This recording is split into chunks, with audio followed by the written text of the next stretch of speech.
question to myself is this: can I improve this generic HTI casting to make it look more like a Ferrari Enzo? It's so awkward looking, especially around the cockpit, while the rear end is a travesty. With a healthy dose of detailing and some extra touches, can this casting turn into something more premium looking? There's only one way to find out. I'm Jason, and this is Diecast Restos. To achieve my goal, I start with the wheels, the exact same set in fact as I used last week on my P38A Range Rover build. It just goes to show how versatile these scaled down sets of rims can be. Helpfully, this HTI is assembled with two Phillips head screws attaching the base to the body. That saves a heap of time drilling out the rivet posts and threading them for my own screws.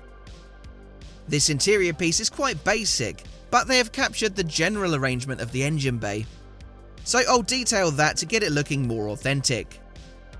So as I pull out the transparency, let's talk about the iconic Ferrari Halo car the casting sort of replicates. Ferrari described the Enzo as the closest thing to a Formula 1 car you can drive on the road, a claim that was rooted less in outright speed and more in its sensations. The ferocious engine note, paddle shift gearbox and chassis all draw on F1 technology. Its naturally aspirated 6-litre V12 engine produced 650 horsepower and revved to 8,500 RPM, so a bit off the Formula 1 Ferrari V10s that kicked out closer to 900 horsepower in qualifying trim at 17,300 RPM. The Enzo was launched in 2002, in the midst of Michael Schumacher's dominance of the sport, celebrating Ferrari's success in F1 and paying tribute to founder Enzo Ferrari. Built around a carbon fibre tub with the V12 mounted in the middle, it was a step up from the last Ferrari Halo car, the F50, incorporating more advanced technology than any previous road-going Ferrari. It marked a high point of the era of raw, naturally aspirated supercars, hypercars if you will, before turbocharging, hybrid and electronic nannying became the norm. Still, the 0 to 62 mph time of 3.1 seconds and top speed of 217 were figures formidable then and remain so today.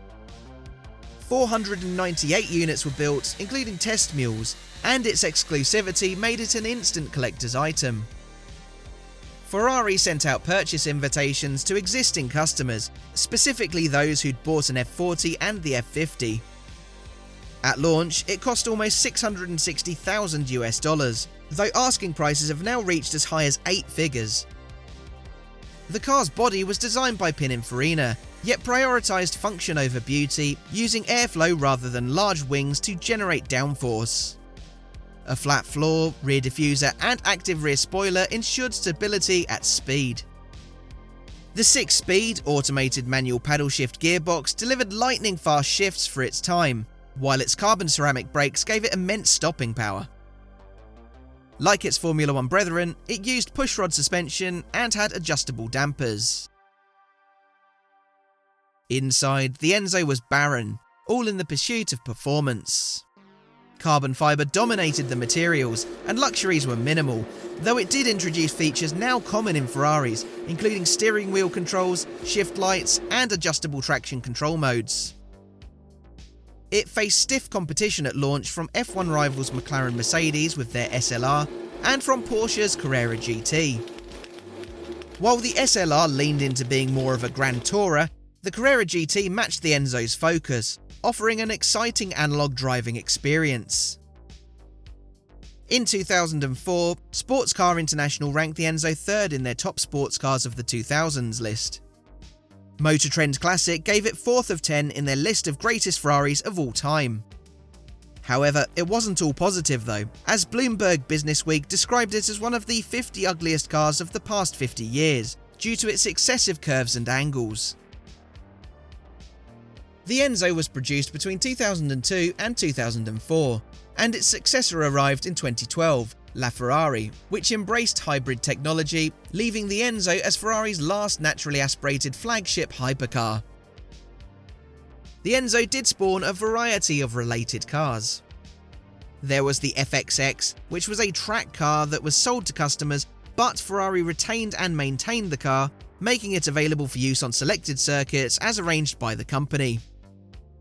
It was followed up by the FXX Evoluzione in 2009. Then there was the gorgeous P45 by Pininfarina, initially a special one-off sports car.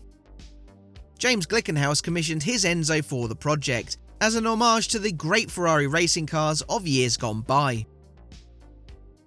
Upon its completion by Pininfarina, then Ferrari director Luca de Montezemolo authorised the car to be officially badged as a Ferrari. A competition version of the car was later built in 2011. Another derivative of the Enzo was the Maserati MC12, which was designed for homologation for the FIA GT Championship, of which 50 road-going versions were built.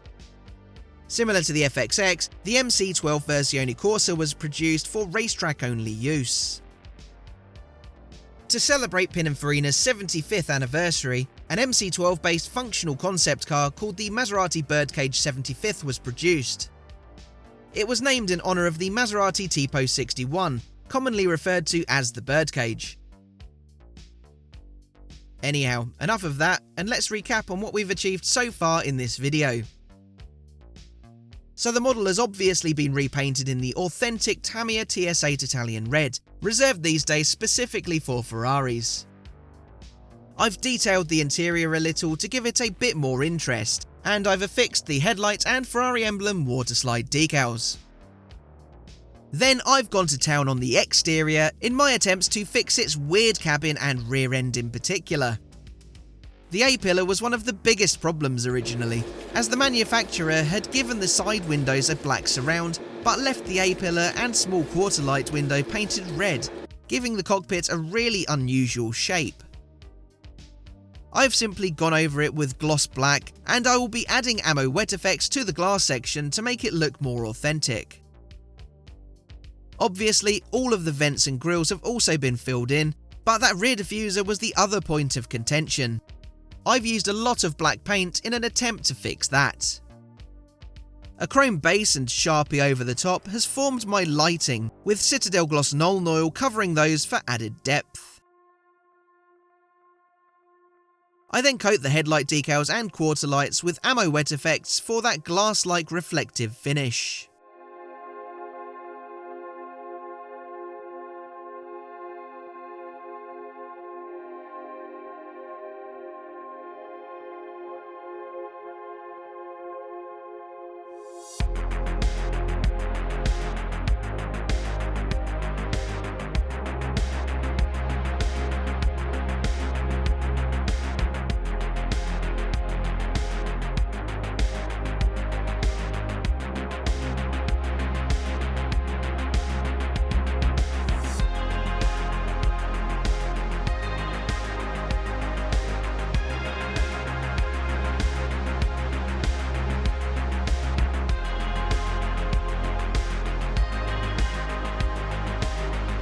It's time now to reassemble this Generico model, and see how it looks once it's all back together in my attempt to make it look, well, better.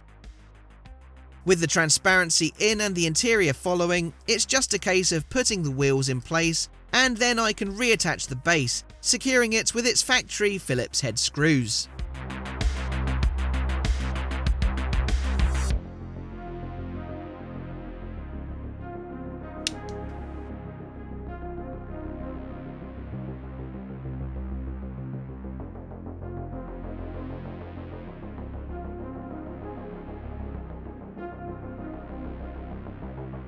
This was how the HTI generic, loosely but obviously based on a Ferrari Enzo, looked before work began on it. I could see the potential in this. It's far from the worst HTI generic that I've seen. I felt that, while it could do with some serious chopping and cutting, a lot could be achieved with a bit of careful detailing. It didn't need the window surrounds. It needed the A-pillar and rear diffuser filling more than anything. But here's my transformation of it, and I just think it looks so much more sleek and purposeful now. The wheel fitment certainly helps, as does the subtle nose cone trim giving the car its proper front end.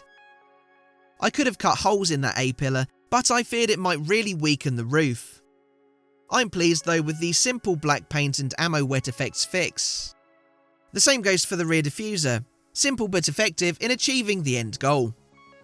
Other changes like the black lower trim, headlight decals and darkening of the aero significantly contributes too. Do you reckon these changes have improved the model, or do you think I should have gone further with it? Let me know down in the comments. Be a legend and subscribe if you aren't yet, and do us a favour by leaving a like as well. Please help support the channel by joining up to Patreon or YouTube memberships, but all that leaves me to say is thanks for watching and I'll see you again for the next one. Bye for now.